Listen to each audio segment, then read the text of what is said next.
Hi తాతయ్య. మనోడా ఎప్పుడు వచ్చినారా? ఇప్పుడే సంక్రాంతి సెలవులకు వచ్చాను తాతయ్య. సరే ఎలా వచ్చి కూర్చో మనోడా. ఇంకేంటి మనోడా విశేషాలు?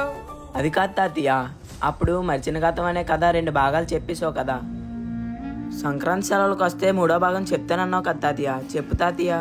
నువ్వు విన్నా మొదటి 2 భాగాలు అంత భయం ఉండదు, అందుకే చెప్పాను. కానీ ఈ 3వ భాగంలో తాంత్రిక విద్య రక్తపాతంతో చాలా భయంకరంగా ఉంటుంది మనోడా. నువ్వు భయపడిపోతావురా.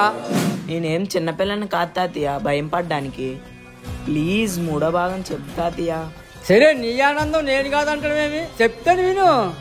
కత్తి పట్టుకున్నాడు కత్తిపోటుకే పోయినట్టు, తాంత్రిక విద్య నేర్చుకున్నాడు ఆ విద్య వల్లే పోయాడు.